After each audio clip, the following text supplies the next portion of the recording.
So welcome everyone.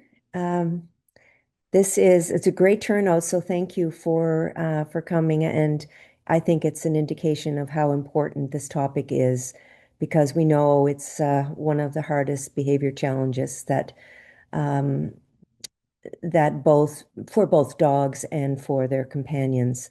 So I am delighted to welcome Tasha Shaw-Verbic, who is a certified separation anxiety behavior consultant and the lead trainer at Fearless Tales in Ontario. She's also a Karen Pryor Academy certified training partner and has been working with dogs and their people for over 17 years. So that's a lot of experience talking. Fearless Tales specializes in dogs with big feelings, those anxious or reactive dogs, through in-person and virtual behavior modification programs. So, welcome, Tasha. I'll ask everyone to mute, and then I'm just going to turn it over to you, Tasha, um, to begin. So wonderful welcome. Thank you, Ardra. And hi, everybody. I'm not going to do my bio, but I learned about Elder Dog from Amanda Gilbert, who some of you might know. She, I believe, was very involved with Elder Dog. She's located in Kingston, Ontario. So some of you might know her, and she's actually going to try and pop on this call in a little bit. So when I learned about Elder Dog, we at Fearless Tales really like to give back to people in our community. And sometimes it's not possible to do financial donations. Sometimes information is sort of the bigger gift that we can give. So we do, as a training team, try to give back to our communities in that way.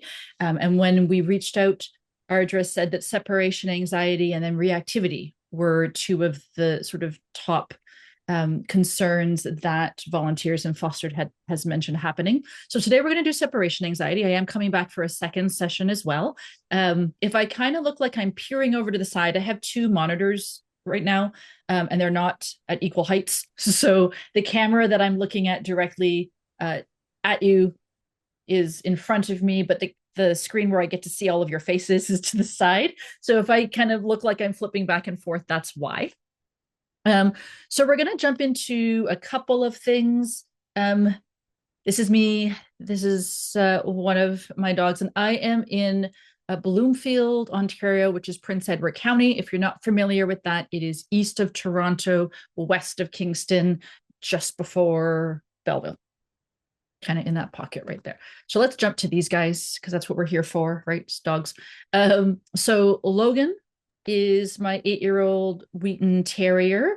He is a very cautious dude, loves puppies, loves hunting for little critters in the snow and the downspouts and the trees. That's his thing. He just turned 8. And one of the things that I have noticed about him that is new as compared to his behavior when he was a little bit older is he does get a little bit more antsy when we leave. Once we leave, We can't see your screen. you can't see my No. screen. I stopped sharing earlier. Yes, you did. I did. Thank you for that reminder. Okay. You can see my screen now. You can see the screen now? Perfect. Yes, Okay. I yes, see we people can. nodding. So yes, awesome. Okay. So that's Logan. Short of using your imagination, is what he looks like. And I was saying one of the things that I notice about him is as we're getting ready to leave these days, I would say the last year or two, he's a little bit more Okay. antsy. Once we leave, he's fine. My other dog is Picard. He's 8 pounds. He's got a little bit of nervousness around strangers and people. He's got a little bit of resource guarding. He couldn't care less when we walk out the door. So unless he's got a warm spot, something to kind of chew on, his own little cozy zone, he's cool. He can handle about 2 hours of alone time, and that might just be because he's got a tiny little bladder. And then I am taking care of a dog right now for a longer duration of time, almost 3 months. She's a friend's dog. She's staying with us. She is 3 years old, and she is just learning to be alone at home with nobody home.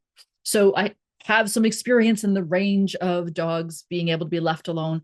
I work a lot with clients whose dogs, when they come to me, their people are able to leave them alone for maybe 8 seconds.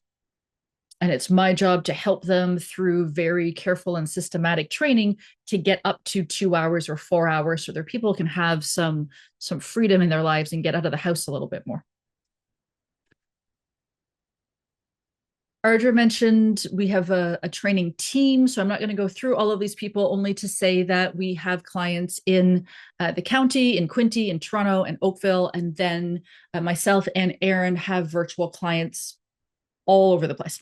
The beauty of being able to work virtually, specifically for separation anxiety, and I'm the only one on the team who does separation anxiety cases, is it pretty much has to be done virtually. Because if a trainer is present in your home, dog's not alone, right? And there are a lot of dogs where their behavior is a lot better if the primary person leaves, they're not happy, but if another human being's body is there, they're able to cope a little bit easier. But this is my team, and Amanda, for some of you who might know her, is right there. Okay, so let's jump into separation anxiety. How I started learning about separation anxiety was 17 years ago. I got this dog named Shakes, and he could not be left alone in the beginning. He chewed through electrical wires. He howled. I thought I was going to be evicted. And I started looking for a trainer back then to help me with his separation anxiety. And a lot of the things that people were doing back then, we don't do now. So things like if he's barking, just put a bark collar on him. That'll stop the bark. Put him in a crate. Crate was part of the problem. Put him in a crate because then he won't be anxious. There are just a lot of pieces of advice that I got that I tried, not including the e-collar, that it didn't seem to work. So I really started digging down and trying to find people who had spent time and expertise treating separation anxiety like a fear and panic issue versus a disobedient animal. And you'll find that approach makes for a very different outlook as to how we address and help dogs become more confident. He chewed through a lamp cord once. I came home, walked into my bedroom. I stepped on the lamp cord. I got electrocuted. He was fine. I had burn marks in my feet, like this dog. And then eventually we figured out what worked for him, built up his alone time confidence. And by the time he was like 3 or 4, he lived till he was 14. It wasn't an issue anymore. A really good place to start, I find, with separation anxiety is dispelling the myths that probably everybody on this call has heard at least some of them. So let's jump into a few. The one you hear most of all is that you've spoiled them too much. And I know for some of you, you have your own dogs, but you also might be volunteering or fostering other people's dogs. And so something people get told a lot is you spoil them too much, you pick them up too much, you give them too much affection, you're reassuring them, you're rewarding them when they're nervous, you're the cause of their separation anxiety. Another one is that it's not treatable, that it's just how the dog is, and there's nothing you can do about it. Another one is dogs are behaving out of spite. So out of these three, how many of you have heard, you can give me like fingers on the screen, how many of you have heard all three? How many of you have heard at least one of these? So pretty common. Giving away the secret, these are all myths. None of them are actually true. But we're going to keep going because there's more. Only rescue dogs get separation anxiety. Some breeds are more likely than others to suffer from separation anxiety. Dogs can grow out of separation anxiety. That is, it's a variation on that. Dogs can be left alone during separation anxiety treatment. Show of hands again, have heard all of them or have heard some of these.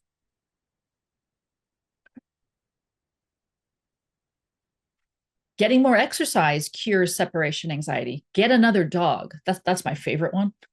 Get another dog. That'll help with the separation anxiety. People make separation anxiety worse when they come back if the dog is barking.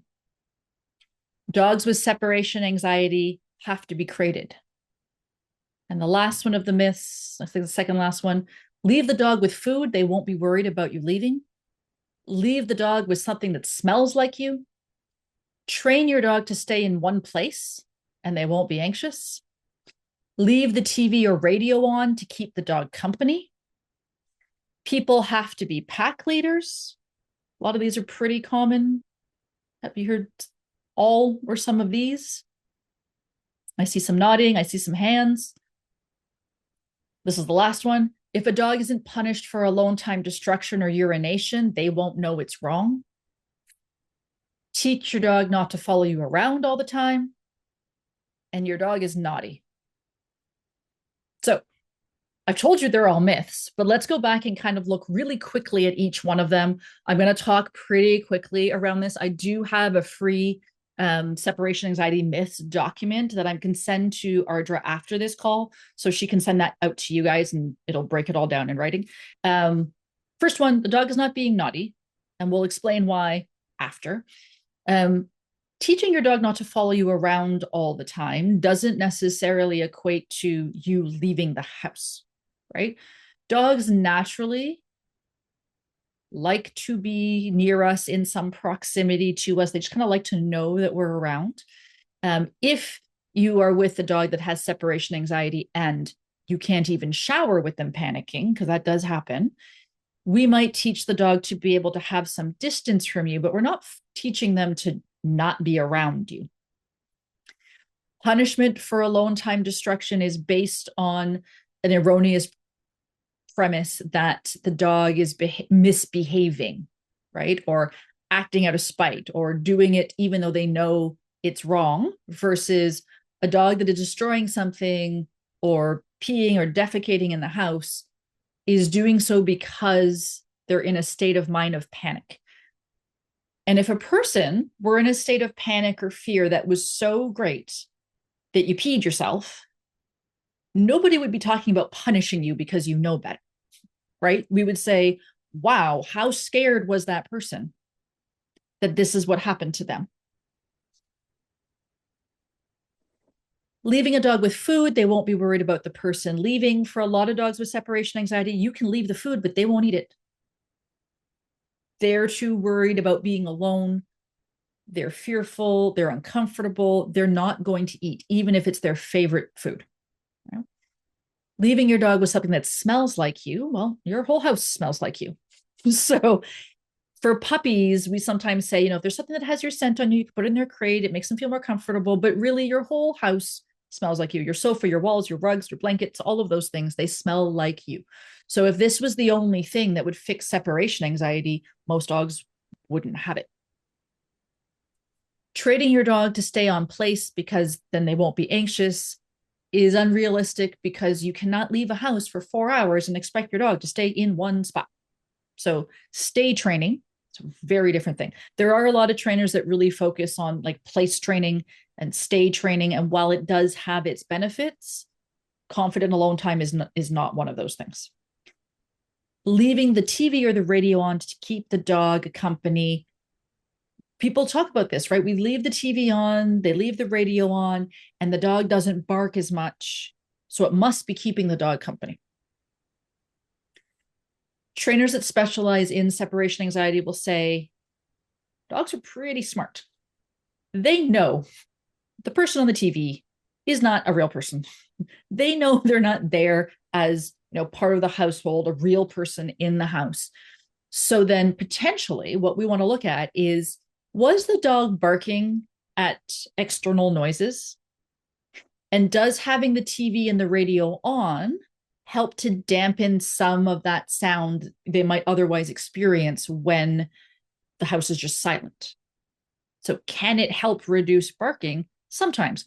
Is it helping with alone time? Not necessarily. One of the pitfalls we see people doing is every time they leave, they put on the music or the TV show. And sometimes that act can start to sensitize dogs to you leaving.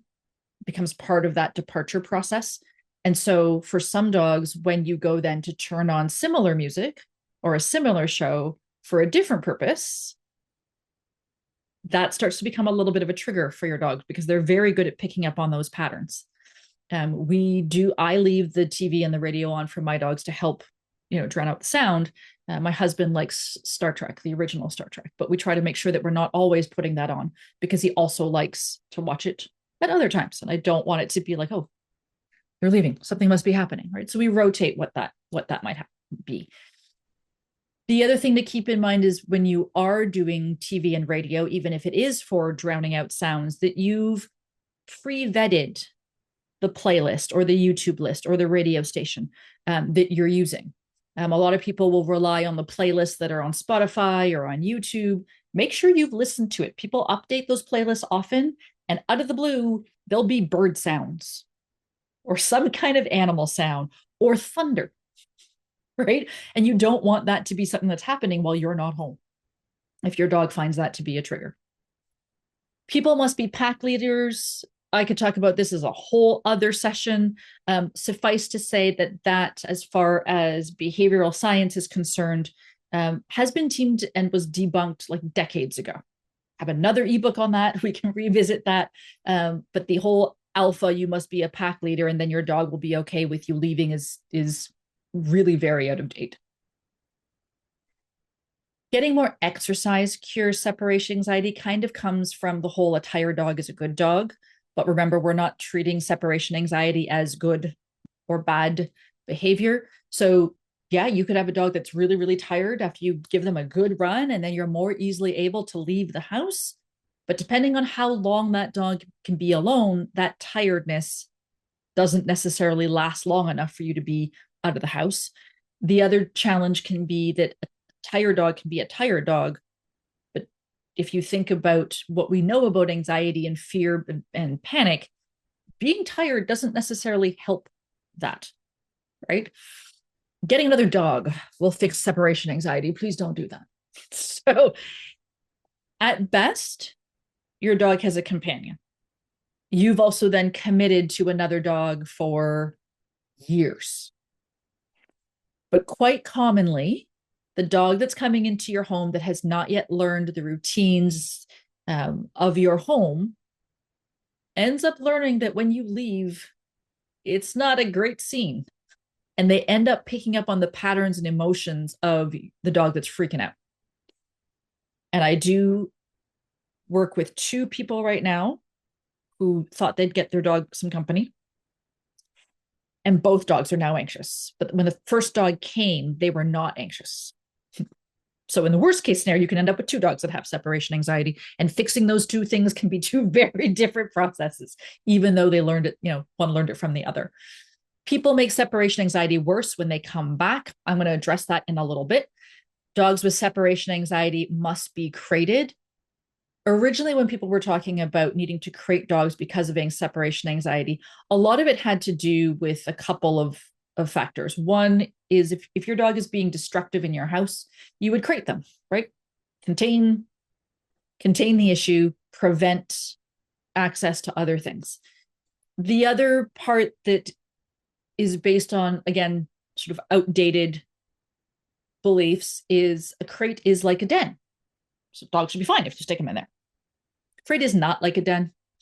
Animals are free to choose when they come and go from their den. They might move the locations of their dens to different places. They might choose different spaces. They might have multiple dens. Animals are not put into dens with a locked door with no recourses how to leave. It's not to say that I don't agree with crate training. I think crate training for most dogs is a very good life skill. They go to the groomer, they might be crated. They go to the vet, they're going to be crated. You have to travel, stay in an Airbnb, they're going to have to be crated. So as a life skill, it's a very good skill to have. It is not necessarily the solution to separation anxiety. If you have an animal that is panicking, putting them in a box where they can't get out can be one of the worst things that you can do. Only rescue dogs, we know that's not true. Lots of dogs can get separation anxiety. They can get separation anxiety at any age also. Some breeds are more likely than others, A lot of that comes from some of the like the bubble or the vacuum kind of chamber effect where people have certain breeds. And so when they're researching about the behavior of certain breeds, they go into their breed group. And you're not going to hear or see posts about dogs that don't have separation anxiety. Like nobody's posting, oh my goodness, my dog doesn't have separation anxiety. Isn't that like that's not what you see. In those groups, you're going to see people that have that breed talking about their dog's separation anxiety. But then if you went to another breed group, you'd see the exact same thing, right? There are some breeds where how we have created these breeds make them what people like to call, like, say, people will say, oh, the Vizsla is a Velcro dog. They really like to be close to their people, right? Hunting dogs really like to be close to their people.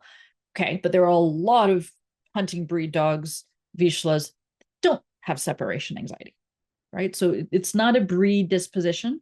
It can be a genetic predisposition to anxiety, but it's not a breed disposition necessarily. Dogs grow out of separation anxiety, not necessarily. Um, see this little tiny cat eyeball keeps coming in at the corner of my screen, and it's really, really cute. Um, Dogs can be left alone during separation anxiety is another myth, and we're going to talk about that one. Dogs are behaving out of spite. Again, is that idea that a dog is actually choosing to behave this way versus being so fearful, so nervous, or so panicked that they can't help themselves. Separation anxiety is not treatable, is not true. It is treatable. There are some thresholds to which some animals can be left alone and some others have like shorter thresholds, but it is treatable. And the very last one, guardians that cause a dog's separation anxiety. Think about all of the dogs that you know that are well loved, that sleep in people's beds, that are made to feel safe, that get cookies when they're good, that might get scooped up to be carried over, out of harm's way, that don't have separation anxiety. If that top bullet was true, almost every single well cared for, well loved dog would suffer from separation anxiety. But it's very easy to label it as spoiled with too much love, can't function without a human. But if we think about dogs kind of globally, we know that that's not the case. I am perfectly comfortable to look at the chat or open it up to questions. But what I'm going to ask you to do is to open your mind and consider taking all of these myths that we've just went through and toss them in the trash. Just open up a little trash bin in your minds and just put them there for a bit. And we're going to keep going and talking about a few other elements. I'm just going to move the little thingamajig here. Are there questions that anybody would like to raise now?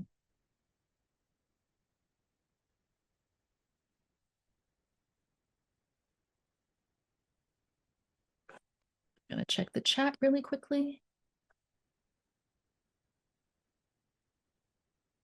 I don't know if you guys have chat enabled on your end, but if you want to put questions in the chat, feel free to do so.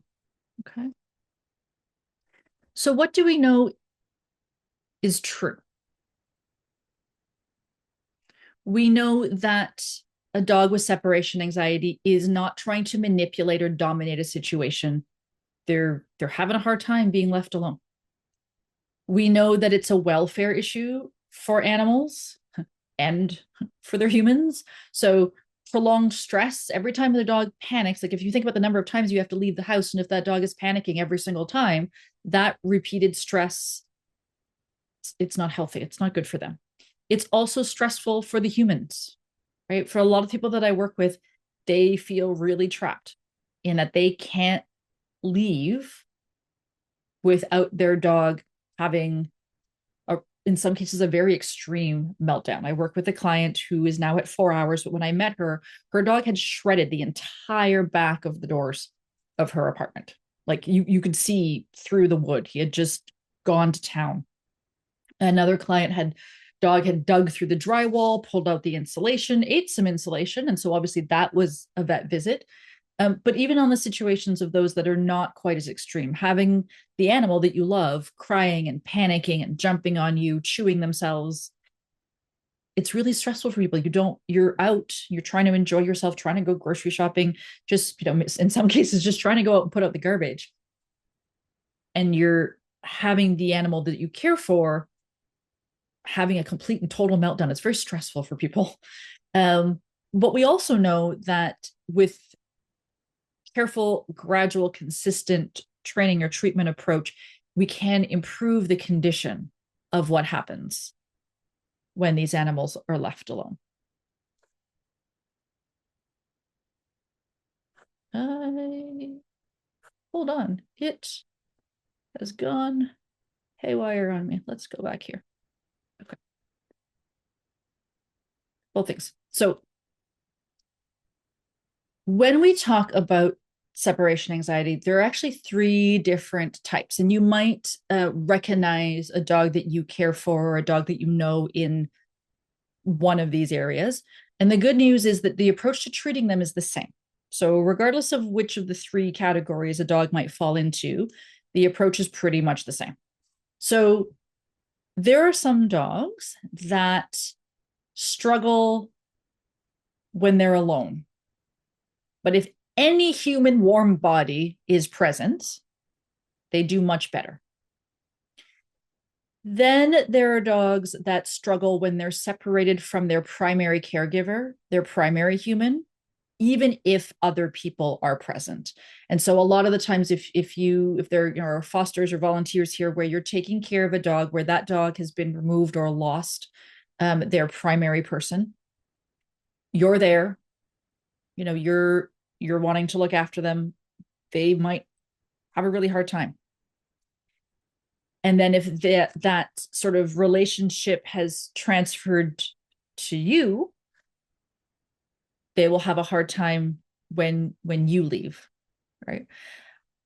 For some of my clients where they are seniors, they tend to maybe not leave the house as often on a schedule or as routinely as someone who might be going to work from 9 to 5, has different errands, goes in different places. And dogs are very, very pattern. They rely very much on those patterns. So for people, especially in the winter, we have a community up here that has a lot of seniors in it. In the winter, they're not going out so much. And I have a couple of clients where because spring hit last year, and their dogs just weren't used to them leaving. And then when they wanted to go out and resume their regular routines, their dogs really had a hard time with that. So even when other people are present, there are some dogs that it doesn't matter. They need their primary person.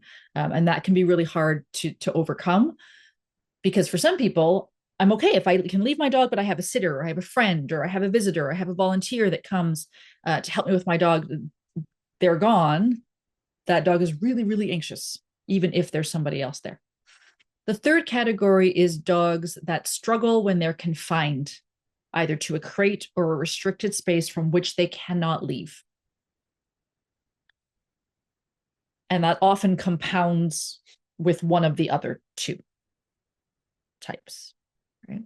So for those dogs, even though for a lot of people, they're like, but I want to learn to crate train my dog. You can. We can still work on crate training for a number of reasons.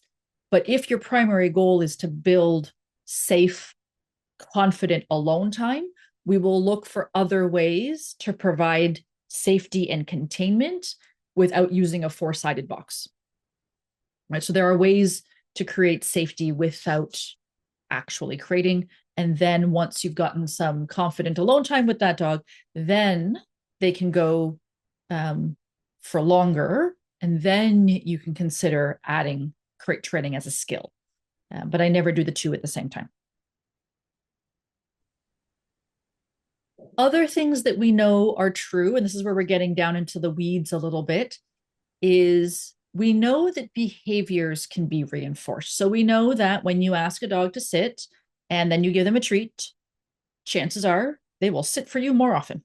The more you do that, the more they'll sit, right? We all know that when you meet a dog, a lot of the time after they finish jumping on you to say hello, the next thing they do is they're going to sit, right? So behaviors like sit down, request barking, jumping are behaviors. Counter surfing is a behavior, and you can reinforce those behaviors either by treats or by giving it attention.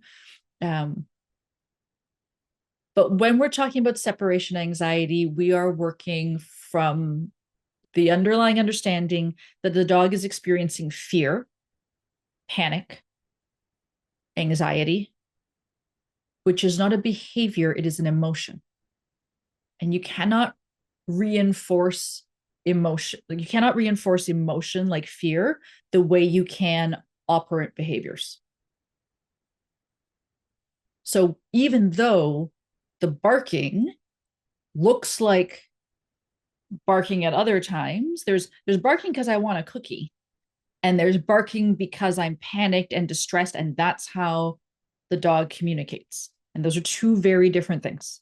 Right? One of those things you can certainly reinforce, even by accident, and the other one is driven from an emotion.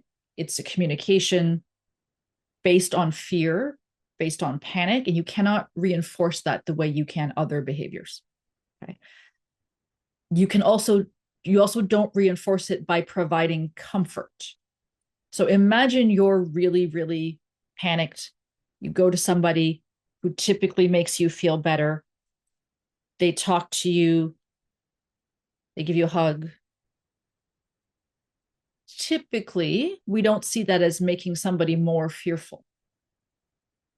Right? We see them as providing the comfort and the reassurance so that you maybe can start to feel better.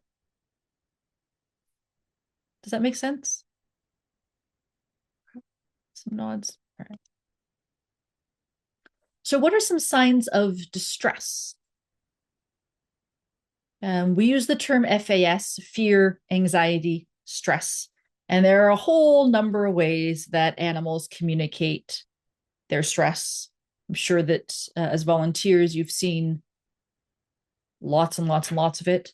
But there's some very specific ones that we're looking for. There's some obvious signs, the ones that are generally clear that you can name off the top of your heads.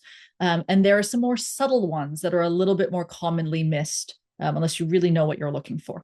So we're going to go through some of these. If you have experienced separation anxiety with a dog, can you just pop me or a hands up in the chat just so I can get a sense of people's experience, whether you know of someone who has separation anxiety with their dog or you've experienced it yourself. Just pop that in the chat. I see some hands.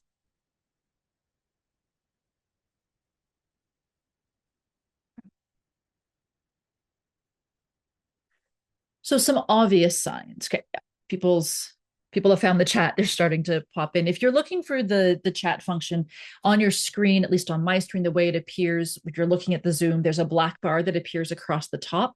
If you get that black bar to appear for you, there's going to be a little chat icon there. Now, there are many different kinds of anxiety in animals, and a lot of them compound each other, and some of them don't. Some dogs only have separation anxiety, but are perfectly confident at any other time. So, some obvious signs of separation anxiety: barking. We all know about that one. Whining, crying, howling, scratching at the door, but also scratching themselves repeatedly. Door sniffing, jumping, chewing up objects, toys, furniture, walls, baseboards, door handles, all of those kinds of things, chewing themselves, pacing, hypervigilance, urinating, defecating. Those are some very obvious signs of a dog that is highly uncomfortable. Okay. Then there are some subtler signs that people tend not to notice because their neighbors don't tell them about it or they don't hear it when they're getting into the car, right? These are signs that you wouldn't see unless you were doing alone time training and paying really, really close attention to what your dog's body language is. And that might be things like, I'm going to get you to imagine again the dogs in your lives, their ear position. If you have a pointy ear dog, are their ears drawn back? If you have a floppy ear dog, do they kind of go back and high towards the back of their head? Are they pulled up more in the middle than they might normally be? And these are not just signs, by the way, these are not just signs of separation anxiety. These are signs of discomfort and stress in any dog at any time. So if you see these in other instances, just kind of pay attention to it. But again, this is all in the context of a situation, right? Forehead furrows. There are some dogs that just get that little wrinkle in the middle. Whale eyes, which is when you can see like big wide eyes and you can see the whites of their eyes on the side. Salivating or drooling when they're not eating and they're not hot. Somebody mentioned trembling in the chat and pacing. In the mouth, a lot of lip licking, and they're not eating, they're not thirsty, but they're just kind of constantly flicking their tongue out. A lot of times that's a sign of discomfort, and you'll sometimes see that between dogs when they're interacting with each other. Tight commissures. The commissure is that corner of the mouth of a dog. And I'm going to get you guys to think of it. Think of a hot dog. When a hot dog is panting, their mouth is loose, their lower jaw is hanging down, their tongue is kind of relaxed, and they're panting. When it's a stressed pant, and if you, again, imagine often dogs that you've seen maybe in shelters or in rescue situations, it's a very tight, drawn back mouth. The corners are really tight. It's not a relaxed, open pant. If you see that, that's a dog that's pretty stressed. Again, panting when it's not hot or they haven't been active. Yawning, dog that yawns when they're not tired, they haven't just woken up. Often that can be a sign of distress. And when they're not eating, you got to leave that dog. You've laid out treats and a snuffle mat. You come back and they haven't touched it, but they would normally like it very much. In the body, some of the things that we're trained to look for are hair changes. So the patterns of their hair, their coat, around the back of their neck, typically around their shoulders, around the base of their tail. And often for dogs that are experiencing a high degree of frequent stress, those changes are not temporary. Coat changes, how their coat lies, how it grows can change as a result of stress. And that's something that when you're studying body language and dog behavior that you kind of learn to keep an eye out for, that people typically don't necessarily see. Tail placement. We all know about the tucked under tail for a really nervous dog, but you can have a dog that sort of keeps their tail really tucked to their body, not all the way under, but pretty close. A slower wag, pacing back and forth. And for some dogs whose people have left, it's quite a rapid, oh my goodness, where did they go? And it might be from window to door, window to door, window to door. Where did they go? Or it just might be in front of the door in general. Scratching or licking. So apparently I can't type the word scratching, but I can see it now. Scratching or licking repeatedly. All right. So if we've ruled out, if we know, for example, that dog doesn't necessarily have allergies, but you catch a dog on camera scratching every time the person goes out, often it's a sign of their discomfort. And then people will ask, well, what about standing and sitting at the door when I leave? What about following me to the door when I leave? And I'm going to say it depends. My dogs follow me to the door when I leave, but do they stay there past 10 or 15 minutes? Not really. They'll usually go and leave and lie down. But a lot of the dogs that I work with, and a lot of the dogs that we see when they're having separation anxiety, they'll be right up against the front door. And they will stay that way for like 40 minutes, maybe longer, frozen like a statue, not moving. It might look like they're relaxed, but for most of those dogs, they wouldn't do that kind of behavior at any other time. At any other time in their days, they would not be standing still like a statue at the door for 40 minutes. So ideally, when we're working on their alone time training, we're hoping to get them to go and hang out or relax a little bit quicker. Does it mean that every dog that hangs out by the front door is suffering anxiety.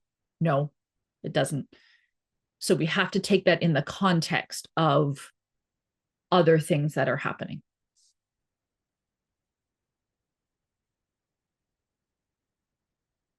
I'm going to talk to you guys a little bit about how good intentions go wrong. A lot of you put your hands up or put something in the chat about having known or experienced a dog that has separation anxiety. This section of the presentation is without judgment. It is just based on things that we often see people try to do to help a dog experiencing separation anxiety. And sometimes it does help.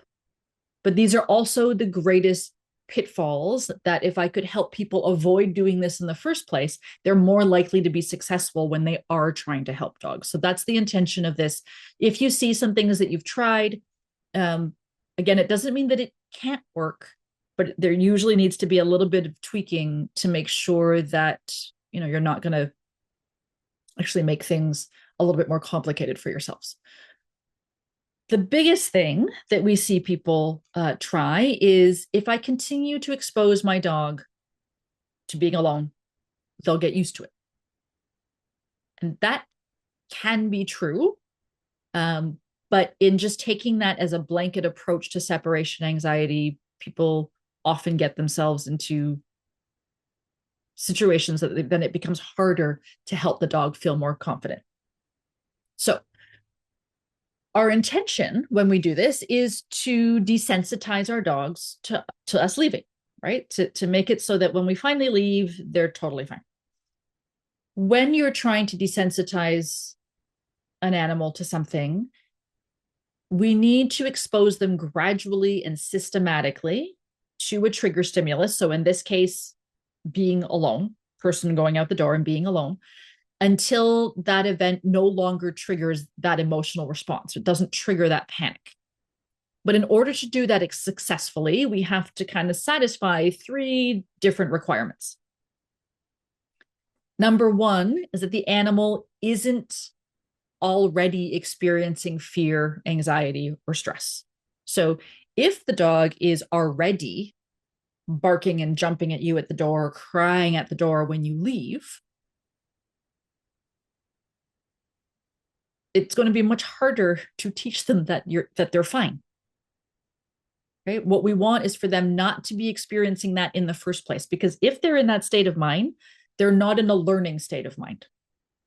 Right? Think about yourselves as learners. When you're trying to learn something, if you were panicked, super, super stressed, very, very anxious, totally discombobulated, you would not be able to learn very well, if at all. Requirement number 2 is that desensitization needs to begin with a very low intensity of exposure, so low that any reaction is minimal or not at all.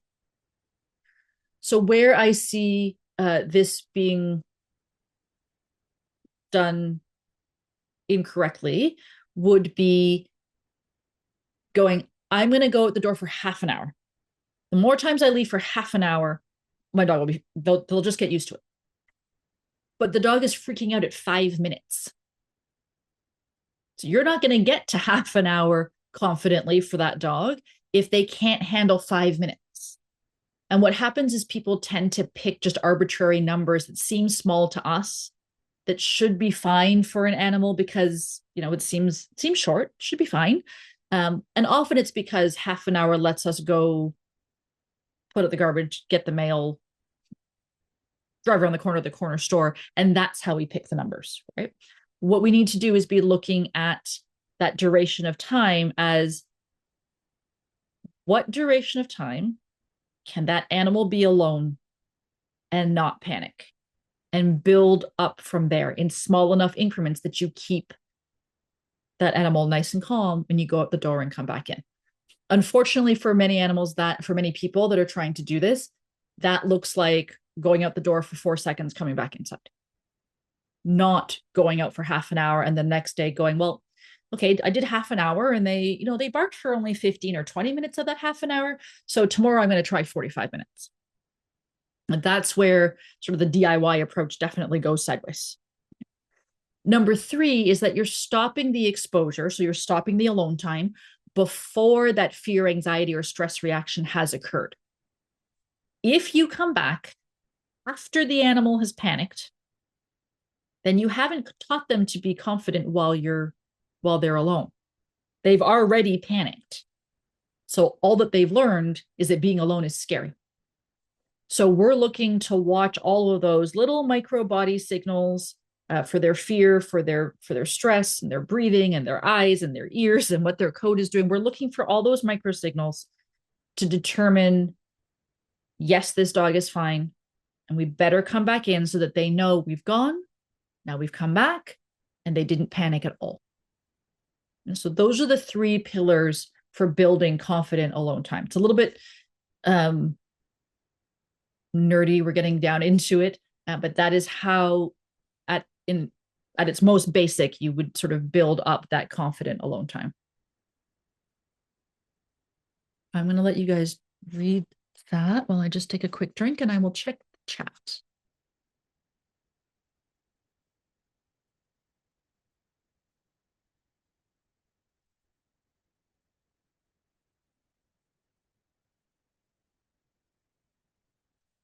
Catherine asked if we'll be discussing medication for separation anxiety, and I will be in a little bit. Again, if you have questions on any of this, pop them in the chat. I will come back to it. So this is around the myth that if you have a dog with separation anxiety and you're working through their alone time, that you can in fact leave them alone. What this translates to, if you continue to do this, would be, let's say you have a dog that has confidently hit 15 minutes, but then you have to be out for 2 hours. We know that dog can't handle 2 hours. And in that 2 hours that you are gone after the 15-minute time, they have a full-on freak out. Just like us, there's that bias towards, like, it's a natural behavior for us to remember and for animals to remember the negative experiences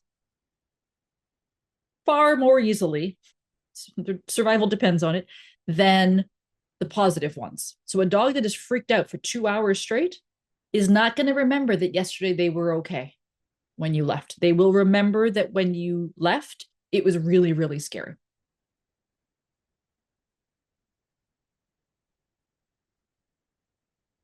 So what does that mean?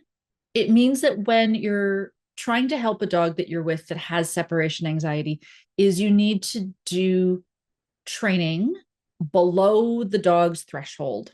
So if you think they can do 5 minutes and you're going to work on training from 5 minutes, you would make sure that you're staying below that threshold and not going above that until they're ready. Just a little extra period in there. You're going to train based on data. So instead of picking arbitrary numbers, people are asked to pick based on information from previous sessions. So if I know that a dog has done well for 20 seconds, their next training plan for me might be 28 seconds. It's not going to be 40. It's not going to be 2 minutes, right? With very gradual incremental increases, because what we're looking for is not just duration of time, but it's consistency. And I know a dog can consistently be alone for 15 minutes, and somewhere in that 15 to 17-minute range, then we can kind of start to play with 20 minutes. Then we can start to play with 22 minutes. But where I see people go wrong most often is when they're just picking numbers because it's what they can do that day, right? It's not because of any bad intention. It's just not knowing that we need to base it on data from previous successful sessions. We also need to find, and we all know how difficult this can be, we also need to find support systems and networks that allow people to suspend absences, which is to not leave the dog alone longer than it can handle. And that might be friends, volunteers, professional services, anything like that, where we're not adding additional stress and fear to a dog that's trying to learn to be alone in the first place. And creating that network can be one of the hardest things to do. Okay. Let's skip that. It's okay. So to summarize, just on that part, um, the biggest pitfalls are leaving regardless of how the animal is feeling in the first place. Now, I'm not saying that sometimes you have to leave, right? Sometimes you have to do, there's things you have to do and you have to leave. And that's totally understandable. That's life. But if we're really focusing on building confident alone time, we really want to make sure that when we do leave, the animal is feeling calm or has some kind of structure, person, support in place when you do have to leave.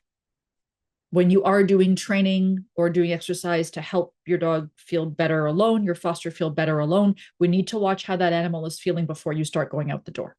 So if they're super, super panicked, don't be thinking you're going to go out the door to help them feel better about alone time, right? You might have to wait a little bit. Not tracking data. It's another pitfall, right? You can just informally get a notebook and start to write down what you're doing, how long you left for, on what day, what was the routine around that time. Tracking data might also involve watching your dog on camera. We're not just listening for the barking, but when you pop out the door and you're going to be doing that for like the 15 seconds, you're going to watch them on camera to see what they're doing. Because when we talked about some of those FAS signs, not all of them are audible, right? A lot of them you have to be watching to see them. We don't want to dismiss any of those signs as just, you know, just a little bit of panting. It was dry, right? You really want to be paying attention and logging that as data.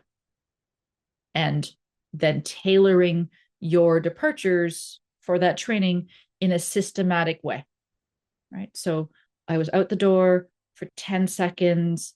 There was no panting. There was no pacing. They did not cry. They did really good, even though it was only 10 seconds. So my next one, I'm going to increase just a tiny little bit and make sure that none of those signs are present again before I increase again. But at a very high level is how separation anxiety is treated. I've skipped a lot of of steps in there, but at its core, the most important pieces are there.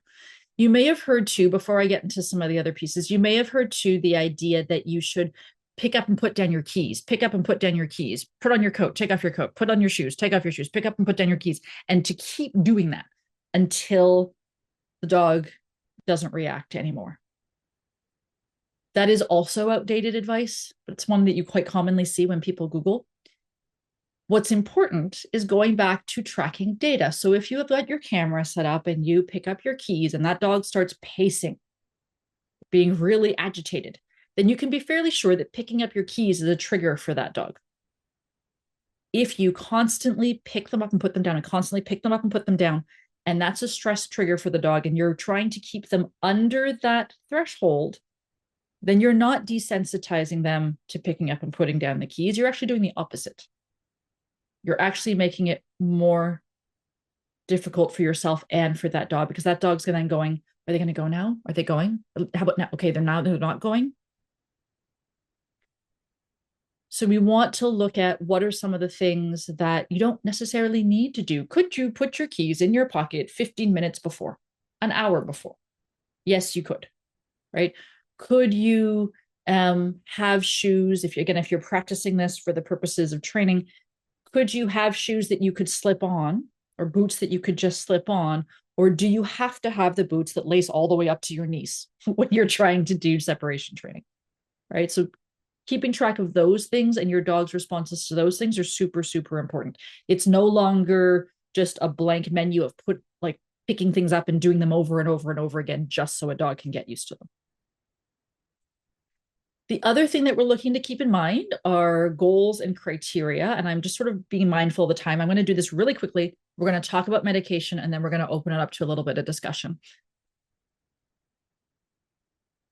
Pretend that you are working with a dog. You have a dog in your home, and it's really hard for you to leave them, but you want to work on more confident alone time. Because dogs are such creatures of routine and pattern, and how they understand our behavior is through our patterns and our behavior, routines throughout the day. it can't be this arbitrary, I leave at any time. Because when you think about the things that you leave for, there are very specific patterns of behavior that precede you leaving for that activity and sometimes after leaving for that activity. So I'm going to use a really quick example, but these are some of the criteria. What do you want to do when you're leaving the house? What time of day does it occur? What do you need to do to prepare for this activity? And I have an example right after this. And is anybody else going to be at home when you leave for this activity? What are the other environmental, situational antecedents, the thing that come before your departure? So let's look at an example. So this makes a little bit more sense. Let's say, and for a lot of my clients, this is be able to go out for dinner is our training scenario, is our goal scenario. So that certainly dinner happens at a certain time of day. We all know when that is, right? It's not first thing in the morning. So the training for this particular scenario would need to happen in the evening, not at 11 o'clock in the morning. What kind of activities happen before this departure? For some people, they've ended work at home, no longer, in their home office, or they've come home from work. They maybe have changed. They've maybe taken that dog out for a walk. They've maybe fed that dog dinner. They may change into different clothing to go out for dinner. All of those things, all of those activities we consider departure cues, and we have to work them into the scenario. Departure cues that are avoidable, not avoidable. If you're in Ontario right now, an unavoidable thing would be needing to put on a winter coat, right? You got to put a coat on before you get outside to go out for dinner. It's really cold. Some people would say that is avoidable. Sorry, that's non-avoidable. It has to happen. It does. But for some dogs, I might say, do you live in a condo and could you slip that coat on after you go outside? Not forever, but just so that we can get your dog feeling more comfortable. Could you step into your garage and put that coat on? Unavoidable. Locking the door. Probably shouldn't avoid that one. Should probably lock the door when you leave. For some dogs, that's a real trigger. They are fine when the door closes, but once that lock clicks, they know you are leaving. The average person, depending on how far away your garbage needs to go, does not lock their door to go put out the garbage. Don't lock the door, depending on where you're going, to get your mail. If your mail's at the end of the road or in your mailbox. If you're in a building, you might have to go downstairs. Maybe you lock the door.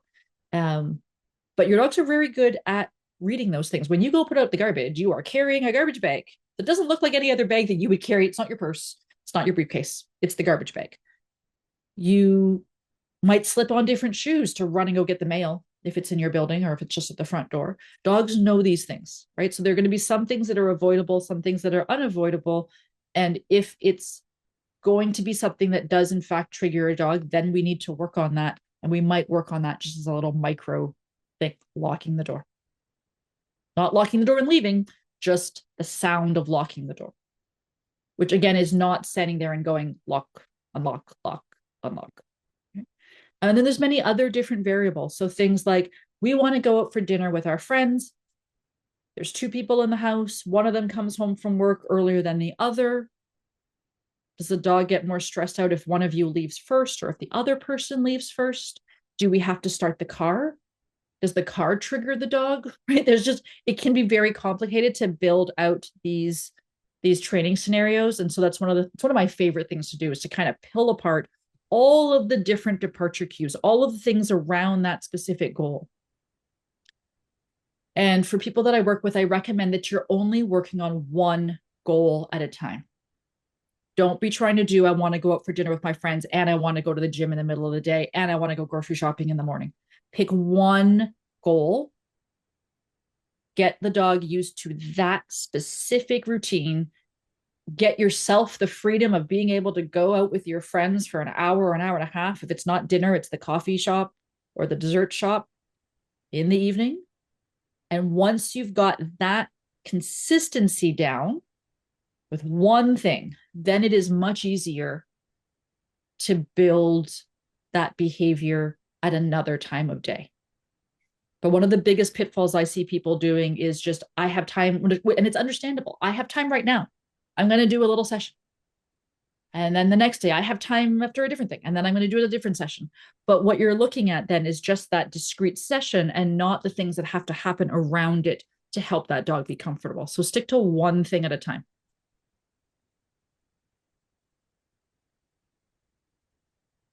I talked through some of these already, so we won't go through, but these are all of the things that kind of think about and then some.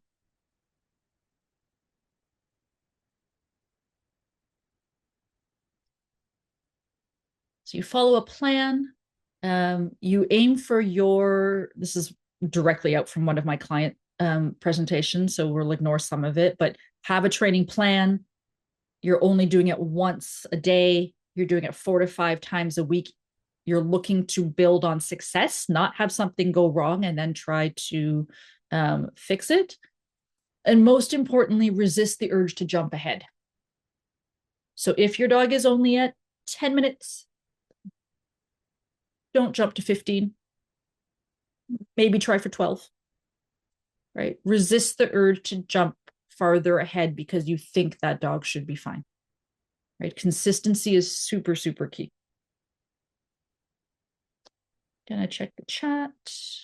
This is sort of what it looks like when we're keeping data. A dog that starts training in March keeps going. And the other thing to keep in mind that some of the success is it's not linear. There will be regressions.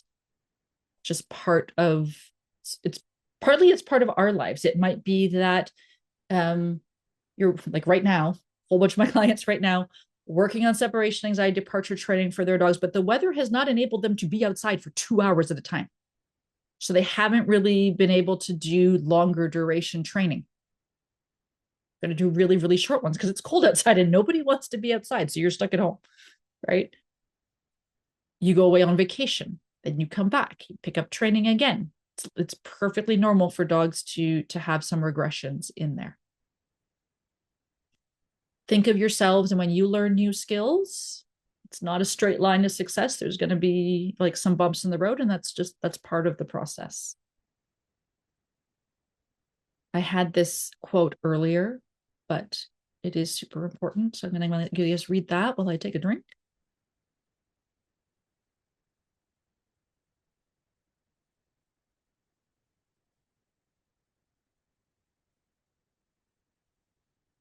Somebody's asking, what about the prevention of separation anxiety when you get a new dog? So whether that's a puppy or whether that's a new to you rescue dog, is if you can know about their history beforehand, find out as much as you can. If you can't, I would do little alone time trials. I'm going to assume this is probably not a puppy. You do small alone time trials. So you might step out, set up the camera, step out the door, and watch that dog and see what happens. You get data from that. They fell asleep. I was gone for 10 minutes. They fell asleep. Or I walked out the door, I looked on the camera, they started pacing, they're about to scratch on the door. You better come back. Don't wait for them to freak out.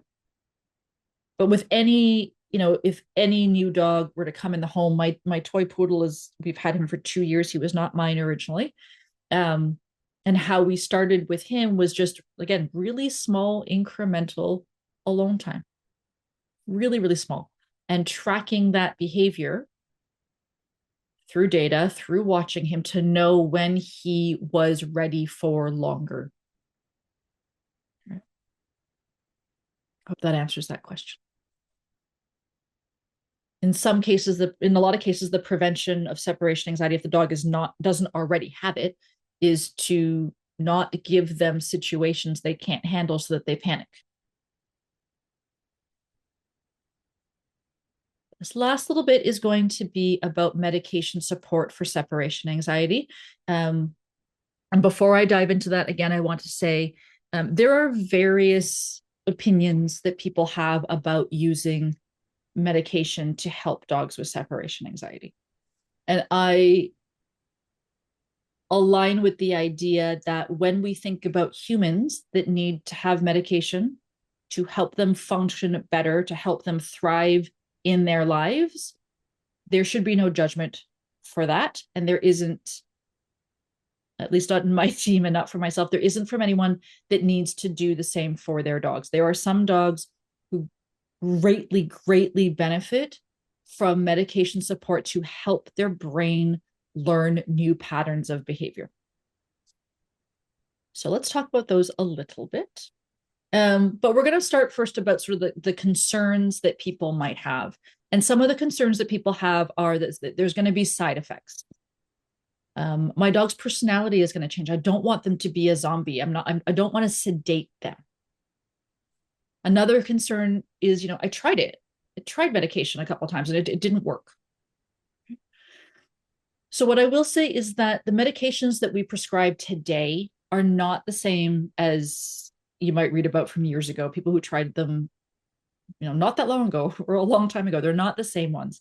And working with a vet who has experience with behavior medication, because not all vets do, help ensure that the right medication at the right dose is given to the animal with minimal side effects, right? So when I first had shakes, and again, this is more than 20 years ago, when I asked my vet about, is there anything that I could give him? Like if I take a Gravel or if I take Advil, I'm very sleepy. And I was desperate for shakes to not panic and not get me kicked out of my apartment. So I asked my vet if there was anything that I could give him. And the medication that was suggested to me wasn't a behavior medication, but it definitely was a sedation. It was an oral sedative. And he didn't panic, but he was asleep. So there wasn't necessarily any learning. He didn't know he knew that I was leaving, but he was just too doped out to care.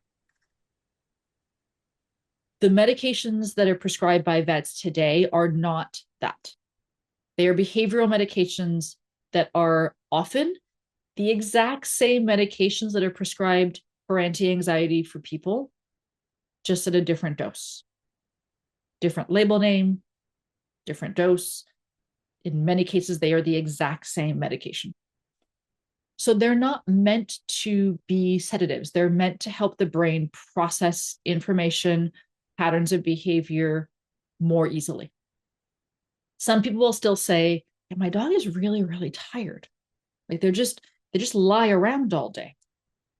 And the question that I will often ask is, how did your dog spend the day before? And a lot of the times that dog spent the day hypervigilant, looking at the window, screaming at everything that passed by. So are they sedated or are they actually able to relax a little bit more? Do they actually feel calmer? They're not following you around the house anymore. We really want to be sure that we're looking at behavior, not just the label that people want to put on it, right? It's not meant to change their personality. It's meant to help them process different patterns of information. With any medication, there can be side effects. Many dogs, thousands and thousands and thousands and thousands, hundreds of thousands of dogs can take these medications without any major side effects. But working with your vet will ensure that you are tracking data and information should there be anything that comes up. The other concern on here is I tried it, it didn't work. The truth about behavior medications is it's not like taking a Tylenol.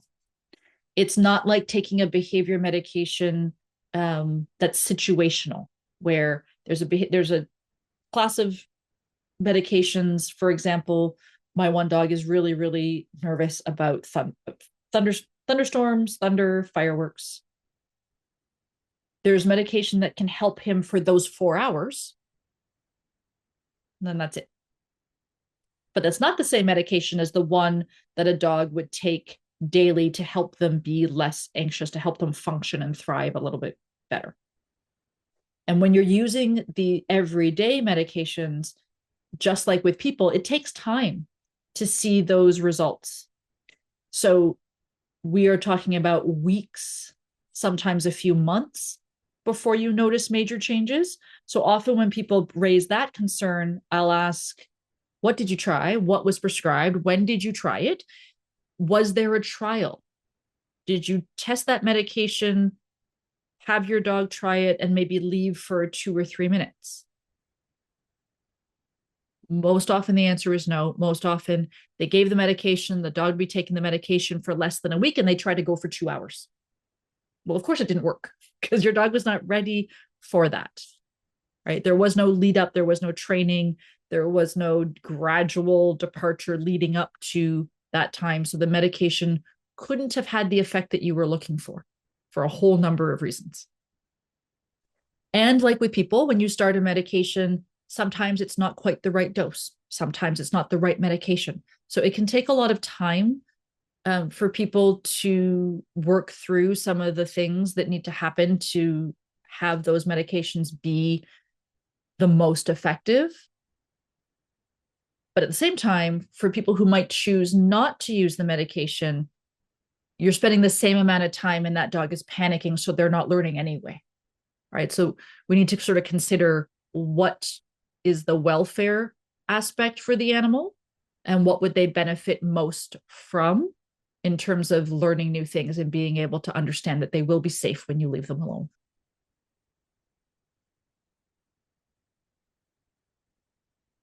There are two general categories: pharmaceuticals, things that you need a prescription for. And then there's a whole other category of things that people have tried, over the counter, natural supplements. And I am not the one to say that natural supplements don't work. I believe in them greatly for myself and for my animals as well. However, when we're looking at behavior challenges and welfare aspects, we need to sort of balance between what people feel better about giving, what actually has tried and true medication studies, efficacy studies, safety studies, and what they're ready to do, what resources they have, what can be available to the dog, right? So there are a lot of people who will try calming chews that are just available at PetSmart or at Chewy's, and they try them, and they're not enough for the panic that that dog is feeling. It doesn't mean that they might not be helpful for some other dog. It just means that in that particular context, it's not having the benefits that they were looking for. And they might try that same over-the-counter pumpkin-flavored liver calming chew for 6 to 8 weeks, maybe longer. And then they're like, well, it's not working. But it wasn't the appropriate thing to try for the severity of their dog's behavior, right? Another question people ask me quite often is, what about CBD? What about CBD for pets? It's in all kinds of products it's supposed to be. And again, there are studies coming out where CBD can be quite helpful for pain or cancer in animals. And we're not here to talk about that. But again, we need to look at what we know, the science of what we know, the studies available on that particular substance for the benefit of behavior. It doesn't yet have the same track record as other medications, right? That where vets have been prescribing certain medications for decades now. It doesn't have that track record. We're not able to say that for a 44-pound dog that's been experiencing X, Y, and Z and tears the door apart, this is the ideal dose, right? So for people who go down that route, again, it's not a judgment. It's just to say that there's a lot of trial and error on the client side, on the, on the caregiver side for trying that versus knowing, because your vet has the information, that this dose of this medication given at this time of day is likely to be more effective. And so what often happens when people are sort of DIYing things off the shelf, some people find success with it, but for a lot of dogs, and certainly for the dogs that I work with, it's not enough. And the time and resources and money that people spend on some of the other things, their dogs are still panicking. They're still having a hard time. So they're setting themselves back even further.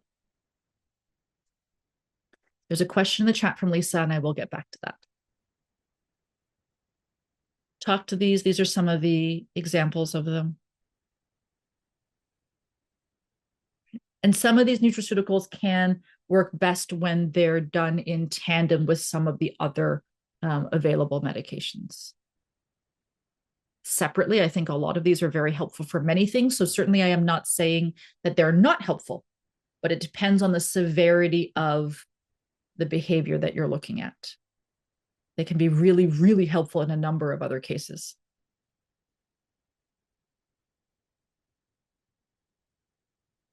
If you're interested in behavior medication, I strongly recommend speaking to your vet. These are some of the more popular medications and brands that you might hear about.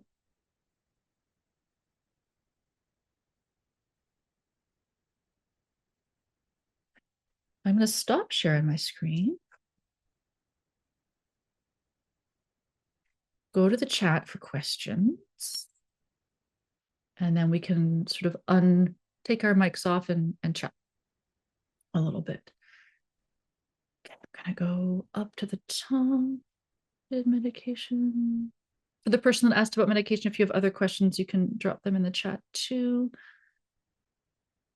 Sherry said that she thinks her foster dog's behavior was due to anxiety, but not sure. iPad said eyes had to be on you all the time. That's very, very common, that hypervigilance. Catherine said pacing. Barb says her dog trembles before they go and trembles on her return. Yawning when she's not sleepy. That's definitely common. And some dogs, you'll be surprised that they're still a little bit anxious when you come back. Or you get that over the top greeting when you come back. And for some people, when you're looking at that over the top greeting, you're like, oh, they're so happy when I come back. That's so awesome. And it is. For some dogs that suffer from a little bit of anxiety or a lot of anxiety when you've left the house, that outburst when you come home is happiness, but can also be just that release of that anxiety.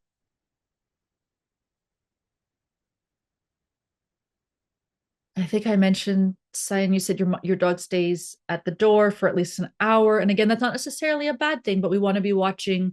Can they lie down? Do they fall asleep? Do they look tense? Are they relaxed? Is not necessarily a bad thing in and of itself. We just talked about prevention of a new separation anxiety with a new dog. Why is it that a dog is not okay alone at home, but is fine alone in the car? You get that a lot. And I will say, if you have a dog with separation anxiety that is fine alone in the car, thank goodness. Because at least mostly in Canada from October to except for this weekend when it's freezing cold, that gives a lot of people the flexibility to take their dog somewhere and have them hang out in the car, right? If it's safe to do so. Spring, warm spring, summer, obviously you can't do that. But it's a very different context. It's not the same as being at home, right? So and I'm not saying that this is all dogs, but for a lot of dogs, actually not for dogs, in general, house is a lot bigger than your car. So there's the space, right? You typically don't leave your dog in the car as long as you leave your dog at home. What you do is different. Their surroundings are different. They can see you go into a store and then they get to see you come back out. They don't necessarily get to see that when you have left, right? So being alone in the car is it's a very different experience than being left alone at home for a number of reasons. There's somebody said, Amanda said, for what it's worth, my only regret about using behavior meds is not starting it sooner. Thank you for sharing that, Amanda. And I will say that that is the case for a lot of my clients. And there's a lot of reasons why people are hesitant to do medication for their dogs. There's unfortunately a stigma around anxiety medications for dogs, just like there used to be, although for some people there still is, just like there used to be a stigma around people using it. It's not different. It's the same. It's meant to have the same benefit. I have a client that was working with me for 6 or 7 months, and for 6 or 7 months we could not get past 8 minutes. It would do really, really well, and then it would slide back down. And they were very hesitant to do medication. I'm not going to not work with someone because they don't want to do medication. But at some point I had to tell them the likelihood that you will be doing this for a year and not get past 8 minutes at this point is really high. based on what I'm seeing on this dog. Do you want to have a conversation with your vet? And they did have that conversation. Their dog started a medication. We waited 4 or 5 weeks to see if it was going to make a difference in the everyday life of anxiety. We didn't do any separation anxiety. We waited to make sure. We didn't do any departure training. We waited to make sure the medication was onboarded, that no side effects were happening. So I didn't see them for about 6 weeks. When I saw them before the 6 weeks, again, we were at 8 minutes. The very first session they did after the 7, 8 week mark of medication, their dog hit 23 minutes. And then we worked together for a few more months. And I know that dog can be left alone for 4 or 5 hours now. Somebody has a question about general anxiety with you walk a young dog who's deaf, mini dachshund, appears anxious. She comes to the house shaking, barks a lot, tail tucked. It's not live, a squirrel. Okay, hold on. She'd be anxious at leaving her main human, but anxious out in the world. She barks a lot. That is a lot. Poor doggy.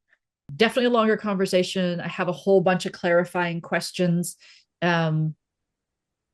Deaf dogs, I mean, they're not hearing the same inputs that other dogs do. Part of it might be her barking looking for some of that input. Some of that barking could be anxiety, could be just because she's deaf doesn't mean she's still not going to communicate by barking.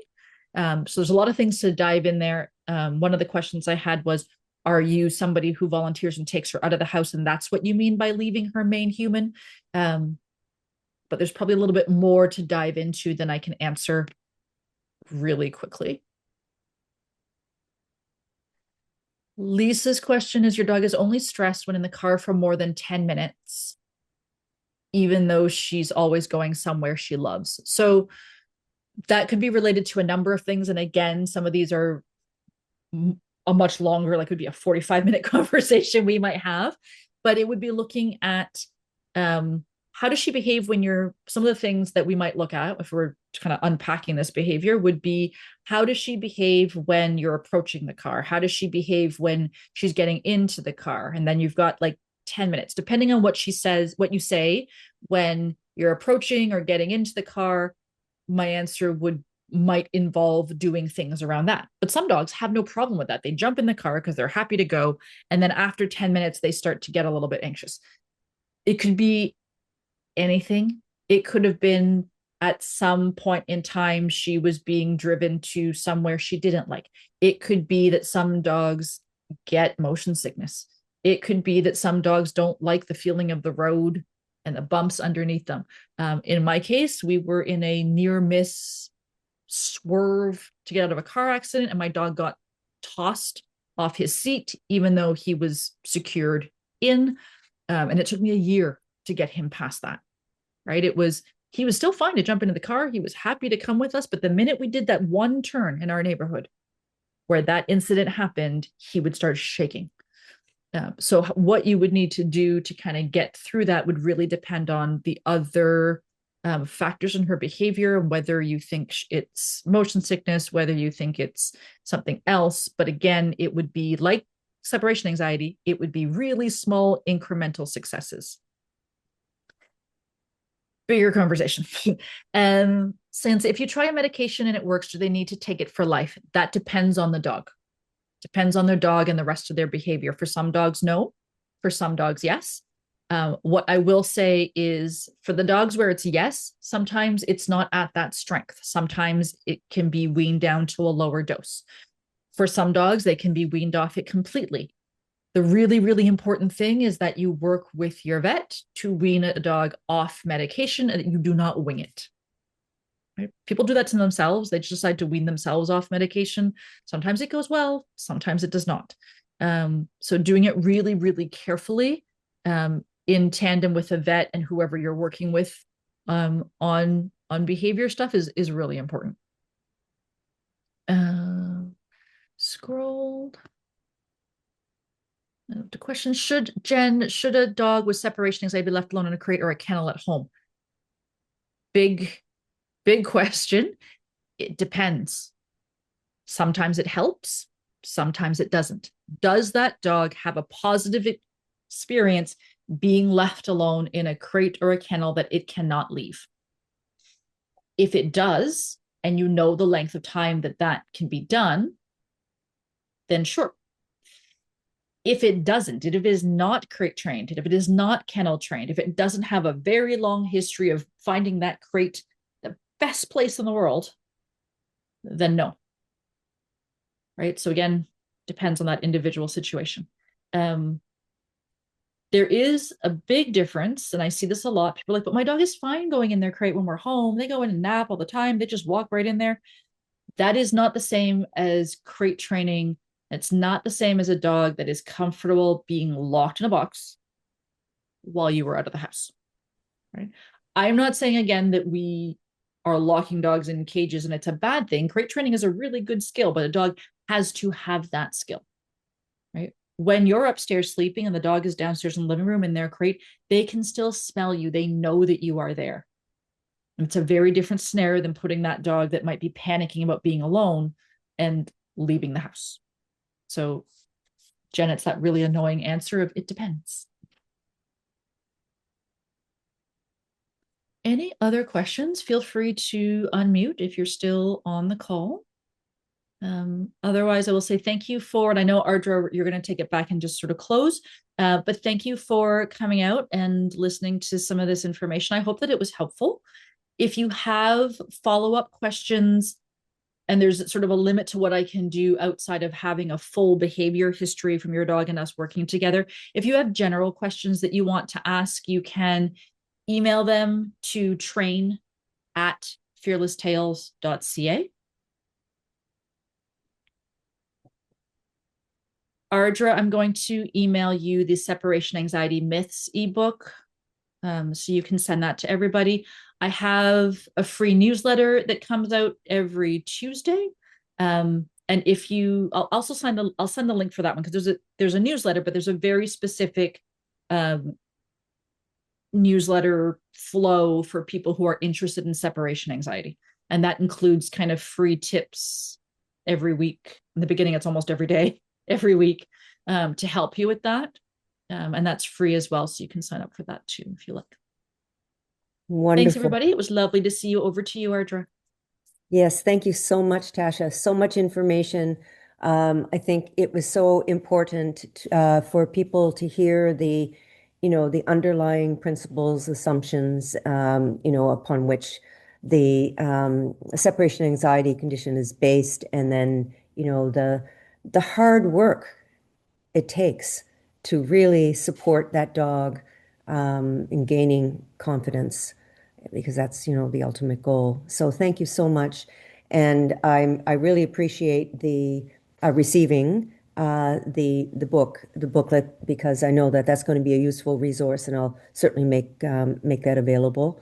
Fantastic. I will Also, say about the ebook, if people are like, I heard the miss, I don't need to have anything else in it. In the back of that ebook, there is a Home Alone tracker. So there's an example of how to fill it out, and then there's a blank sheet that you can make as many copies as you want.